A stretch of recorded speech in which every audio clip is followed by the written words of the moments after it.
Hello, welcome to Flower Philosophy. This is your hostess, Gina, Aunt Gina to you. And we got in a shipment of orchids today from Thailand, so I wanted to just go over the most beautiful orchids, I think.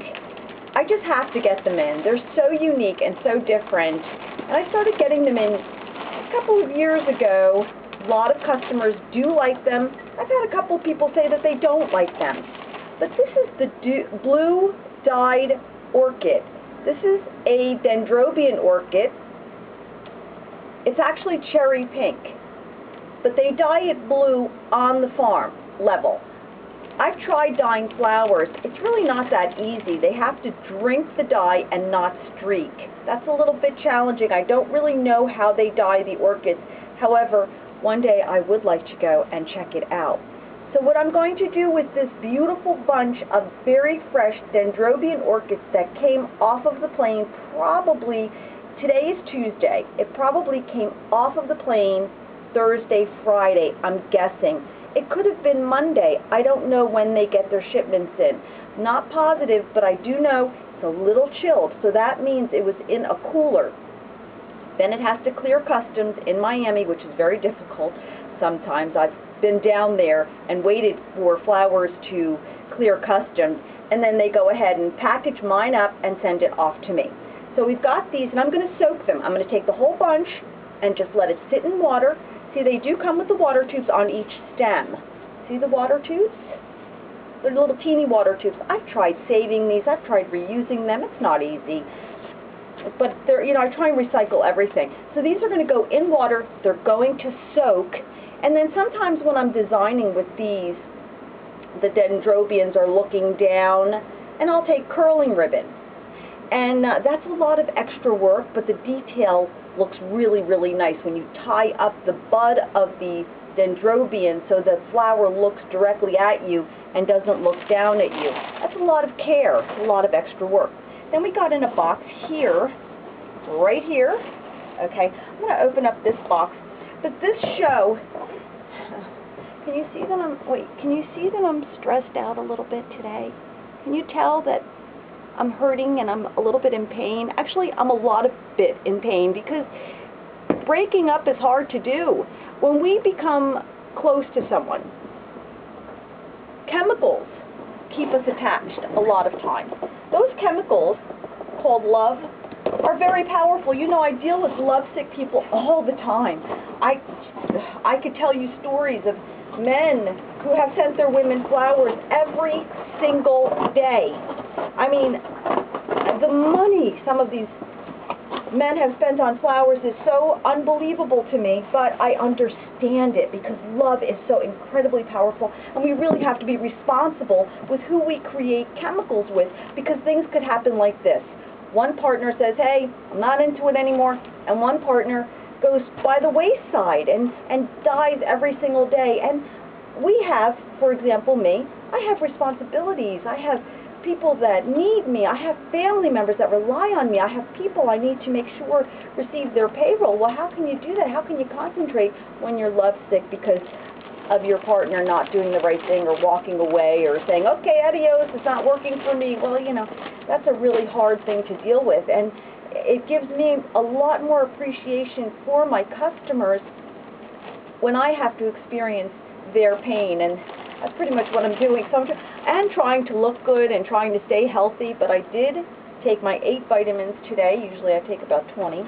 I took my 8 vitamins. I did my olive oil treatment because I want to make sure that I'm at least physically healthy until maybe one day getting over the mental issue of love sickness. So this right here is Calypso. You see how these come in? And I'm always talking about Calypso orchids. They're fabulous. They're vibrant. These are orchids from Thailand. They travel all the way over here, and great supplier. They've got all different kinds. I wanted to tell you that. Oh, don't tell. Okay. I couldn't find my scooper, and I always want to talk about, you have to be the most organized because that's the best way to live your life so you can help others or do more for others, because it's in giving that we receive. Well, how do we give a lot? By being so organized that our life is manageable. I couldn't find my scooper. It was making me crazy. How could I misplace my scooper? You see this? This is how much Floralife preservative I put in one vase. I filled the whole thing up. And I'm out of Floralife preservative. I get it in the 10-gallon, or no, the 5-gallon bucket. I get 10 pounds. I think it's 10 pounds of it. It's in the big bucket. Pretty sure it's 10 pounds. It's a lot. And I'm out of it.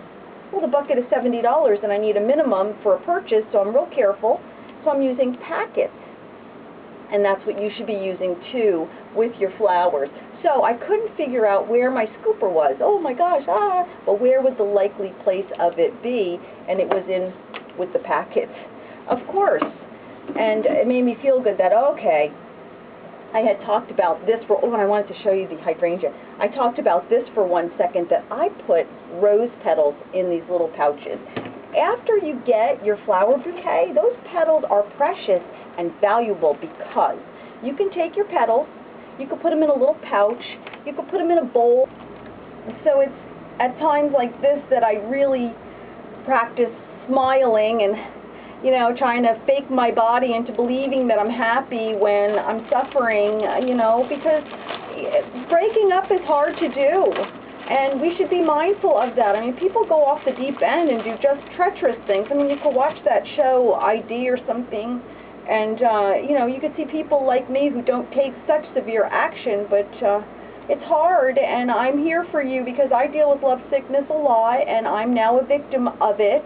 And I think that the person who put me in this situation has a little bit of responsibility towards my mental health after a breakup like that. I mean, there were certain things that were promised and agreed upon, and things that you know, should not have taken place if it weren't everything that it was. I mean, some cultures prohibit all kinds of chemical attachment until after the wedding day, and I understand. Well, anyway, do you remember yesterday, if you're watching, that I was taking a hydrangea that had a little heart attack in the cooler, and I put it in water. This is the actual hydrangea. Can you see that? This is the one. It was so drooped over and so dead, and what did I say? What did I say? That all we have to do is soak it in water upside down. Well, this one took a little extra care. It really did. I had to put it, and it's nice and crisp and beautiful and will last a long time. It just didn't drink properly. Something happened in the cooler, I'm not sure. So I put it upside down. I let it drink from every part of the bud. Then I let it, of course, back here, but then it was still drooped. So I took it in cellophane and I wrapped it like a burrito. So it was nice and tight standing up. I put it back underwater, submerged it the other way, then I left it out overnight just to drink. And I came back this morning, and here it is, to show you the most beautiful hydrangea, green in color. This one's the most expensive one too. The green ones, for some reason, I don't know. Maybe it's just the wholesaler that week has not a lot of the green, so anyway, oh, your rose petals. If you take your rose petals, I don't even know if I finished the sentence. I really am going to get the lens for my new camera, but it's $100. So, you know, we have to be careful with our pennies. Take your rose petals, put them in a bowl, whatever, add your fragrance to them. Your favorite fragrance. Rose petals hold fragrance. They do that so well, and you can make the whole room lovely just by having rose petals that you're adding your fragrance to. So if your little packet like this doesn't have a nice fragrance anymore, just add fragrance to the petals and put it back in your drawer. It'll last a long time. Okay. Oh, I had a bank prank. I have to watch the banks so closely.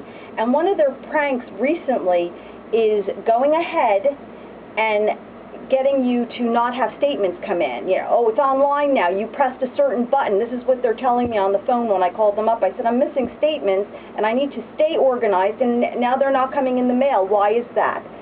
I didn't ask for that. Oh, well, you must have pressed this button online, or you didn't press this button when we asked you to, so we went ahead and stopped your paper statements. I mean, these banks are a joke.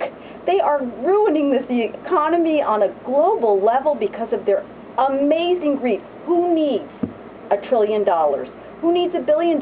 Listen, I'm not adverse to $1 million. That would be very nice. I'd have my show everywhere. There'd be a dial a rose on every corner probably, because I would reinvest it all back in love. But my goodness gracious, now you're going to take away the statements from us, further crippling the people who aren't organized and don't know that they could just call the bank and say, you know, I need my statements. Well, anyway, what did they do? Oh, and they're mailing them to me.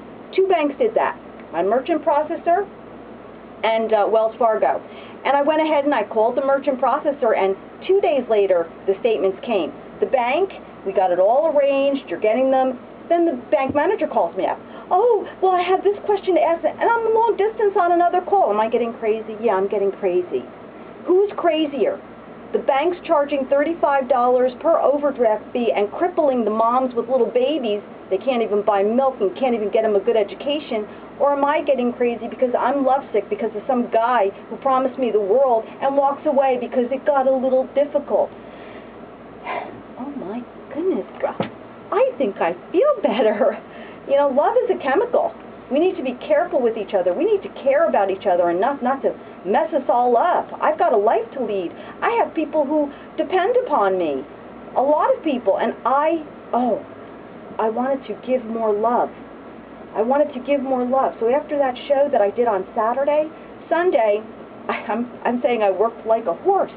I worked so hard. I got so many things organized for my other business. It was wonderful. And then what did I do today? Yesterday, I hired somebody. He's been going door to door, and whatever he sells, I'm giving him the flowers. I've given him 12 bouquets so far. Whatever he sells, put it in your pocket. Because if it helps you, it helps me. We need to help each other. We need to know that people are out there suffering. And what I'm finding is my brothers and sisters during this global nightmare that we're going through can't afford to go see the dentist. And these dentists, of course, you know how expensive they are. They can't afford their student loans. So